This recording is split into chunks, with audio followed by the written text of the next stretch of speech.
আমরা এমনই এক মহান ব্যক্তিত্বকে জানব, যিনি সর্বকালের সর্বযুগের সর্বশ্রেষ্ঠ মহামানব, যিনি বিশ্বের সকল সৃষ্টির নিগৃহীত, নির্যাতিত, নিপীড়িত সকল মানুষের বিশ্বস্ত বন্ধু এবং মহান শিক্ষক। সুবহানাল্লাহ। যিনি হচ্ছেন আশরাফুল আম্বিয়া, সৈয়দুল মুরসালিন, রাহমাতুল লিল আলামিন, বিশ্বনবী মুহাম্মদ রাসূলুল্লাহ সাল্লাল্লাহু আলাইহি ওয়াসাল্লাম, যার মাধ্যমে পৃথিবীতে আজ আমরা আল্লাহ তাআলাকে চিনতে পেরেছি, জানতে পেরেছি, আল্লাহ তাআলা সম্পর্কে আমরা বুঝতে পেরেছি। পৃথিবীতে সত্য এবং সুন্দরের বিকাশ ঘটেছে। মানুষ হিসেবে নিজেকে পৃথিবীতে পরিচয় দিতে পেরেছি, যার ওসিলায় তিনি আর কেউ নন, তিনি হচ্ছেন বিশ্বনবী মুহাম্মদ রাসূলুল্লাহ সাল্লাল্লাহু আলাইহি ওয়াসাল্লাম। রাসূল করিম সাল্লাল্লাহু আলাইহি ওয়াসাল্লাম হচ্ছেন বিশ্বের সর্বশ্রেষ্ঠ মহামানব, আল্লাহ রাব্বুল আলামিনের শ্রেষ্ঠ মাহবুব বান্দা। তার কথাই আমরা জানব ইনশাআল্লাহ। এই যে রবিউল আউয়াল মাস জুড়ে আমরা হুজুর সম্পর্কে আমরা জানার চেষ্টা করব। আমরা দারুণ সৌভাগ্যবান ব্যক্তি এই কারণে, যেহেতু আমরা আল্লাহ রসুলকে আজকের আমরা জানতে পারছি, হুজুরকে চিনতে পারছি, হুজুরের মিশন মোবারক আমরা জানার আগ্রহ প্রকাশ করছি।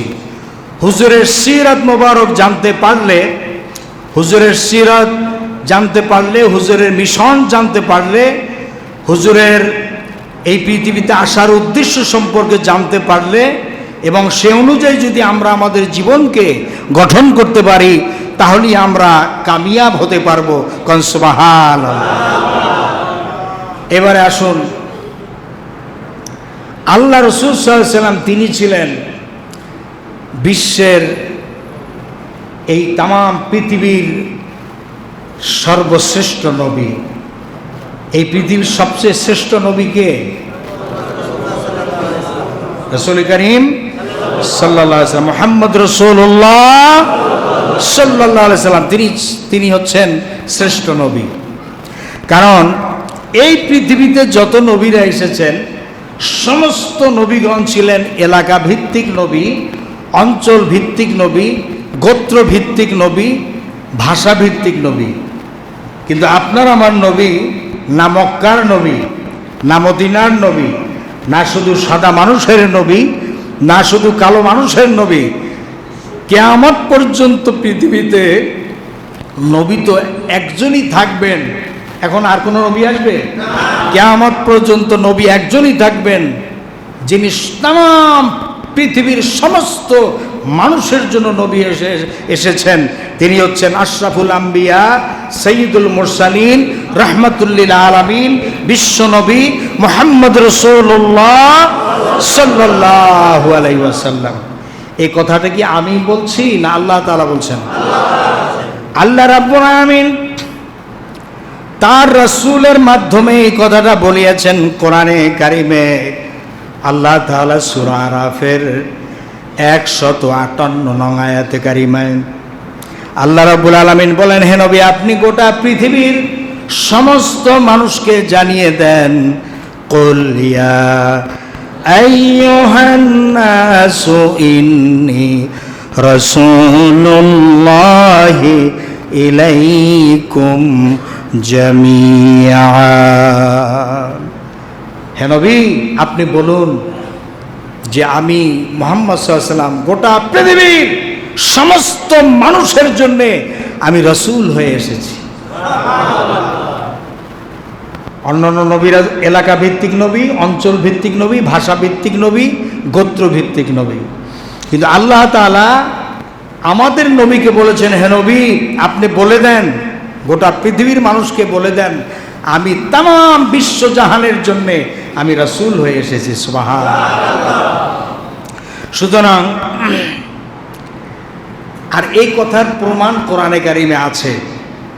যেমন অন্যান্য নবীরা তাদের উম্মতদেরকে দাওয়াত দিয়েছেন কওমের লোক হিসেবে সম্বোধন করে দাওয়াত দিয়েছেন, হে আমার কওমের লোকেরা, এইভাবে সম্বোধন করেছেন। কিন্তু আপনার আমার নবী কোরআন শরীফে 30 পারা কোরআনের কোথাও ইয়া কওমি বলে তিনি সম্বোধন করেন নাই। ইয়া আইয়ুহান নাস, হে মানুষ সকল। দেখেন কোরআন শরীফে আল্লাহ তাআলা এটা আমাদেরকে প্রমাণ করে দেখিয়েছেন এভাবে। যেমন হযরতে নূহ আলাইহিস সালাম তার কওমের লোকদেরকে দাওয়াত দিলেন এইভাবে, লাকাদ আরসালনা নূহান ইলা কওমিহি ফাকালা ইয়া কওমি ইবুদুল্লাহ মা লাকুম মিন ইলাহিন গায়রু। আল্লাহ রাব্বুল আলামিন বলেন হযরত নূহ আলাইহিস সালাম তার কওমের লোকদেরকে সম্বোধন করেছেন, ডাক দিয়েছেন বলে এইভাবে, ইয়া কওমি ইবুদুল্লাহ, হে আমার কওমের লোকেরা, তোমরা এক আল্লাহর গোলামি করো, এক আল্লাহর ইবাদত করো, তিনি ছাড়া কোনো ইলাহা নাই, কোনো আইনদাতা নাই, বিধানদাতা নাই, শাসনকর্তা নাই। জোরে কোন সুবহানাল্লাহ।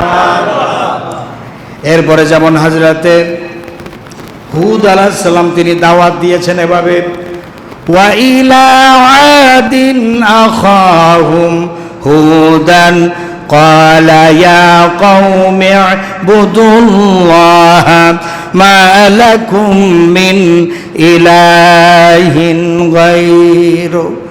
হযরত হুদ আলাইহিস সালাম আদ সম্প্রদায়ের লোকদেরকে দাওয়াত দিলেন, হে আমার কওমের লোকেরা, এক আল্লাহর গোলামি করো, তিনি ছাড়া তোমাদের আর কোনো ইলাহ নাই, কোনো আইনদাতা নাই, বিধানদাতা নাই, শাসনকর্তা নাই। জোরে কোন সুবহানাল্লাহ। হযরত সালেহ আলাইহিস সালাম সামুদ সম্প্রদায়কে তিনি দাওয়াত দিলেন এভাবে, ওয়া ইলা সামুদ আখাহুম সালিহান ক্বালা ইয়া কওমি ইবুদুল্লাহ মা লাকুম মিন ইলাহিন গায়রু। হযরত সালেহ আলাইহিস সালাম হুদ সম্প্রদায়ের লোকদেরকে দাওয়াত দিলেন, হে আমার লোকের কওমের লোকেরা, এক আল্লাহর গোলামি করো, তিনি ছাড়া তোমাদের আর কোনো ইলাহা নাই, কোনো আইনদাতা নাই, বিধানদাতা নাই, শাসনকর্তা নাই। জোরে বলেন সুবহানাল্লাহ। এভাবে হযরতে শুআয়ব আলাইহিস সালাম মাদিয়ানবাসীদেরকে দাওয়াত দিলেন, ওয়া ইলা মাদিয়ানা আখাহুম শুআয়বান ক্বালা ইয়া কওমি ইবুদুল্লাহ মা লাকুম মিন ইলাহিন গায়রু। আল্লাহ রাব্বুল আলামিন বলেন মাদিয়ানবাসীদের নিকট তাদের ভাই হযরত শুআয়ব আলাইহিস সালাম তিনি দাওয়াত দিয়েছেন, হে আমার কওমের লোকেরা, এক আল্লাহর গোলামি করো, তিনি ছাড়া তোমাদের আর কোনো ইলাহা নাই, কোনো আইনদাতা নাই, বিধানদাতা নাই, শাসনকর্তা নাই। জোরে কোন সুবহানাল্লাহ। কি বুঝলেন? আল্লাহর নবী, আমাদের নবী, তিনি দাওয়াত দিলেন ইয়া আইয়ুহান নাস, হে মানুষ সকল, গোটা পৃথিবীর সমস্ত মানুষকে লক্ষ্য করে। আর অন্যান্য নবীরা দাওয়াত দিলেন ইয়া কওমি ইবুদুল্লাহ, হে আমার কওমের লোকেরা। তো এবারে আপনি বুঝতে পারছেন তো যে দুনিয়ায় যত নবীরা আসছেন সমস্ত ছিল কওম ভিত্তিক নবী, কিন্তু আপনার আমার নবী হচ্ছেন বিশ্ব নবী। কোন সুবহানাল্লাহ। আল্লাহ তাআলা বলেন, ওয়ালাকাদ বা'আসনা ফি কুল্লি উম্মাতির রাসূলা আন ইবুদুল্লাহ ওয়াজতানিবুত তাগুত। আল্লাহ তাআলা বলেন, এই পৃথিবীতে এমন কোন নবী নাই, এমন কোন এলাকা নাই, এমন কোন কওম নাই, গোত্র নাই, এমন কোন অঞ্চল নাই যেই এলাকায় আমি নবী পাঠাই নাই। এই পৃথিবীতে এমন কোন এলাকা নাই যেখানে আমি নবী না পাঠাইছি। সমস্ত নবীরা দাওয়াত দিয়েছেন, হে আমার কওমের লোকেরা, এক আল্লাহর গোলামি করো, তিনি ছাড়া তোমাদের কোনো ইলাহা নাই, কোনো আইনদাতা নাই, বিধানদাতা নাই, শাসনকর্তা নাই। আর তাগুতকে অস্বীকার করো।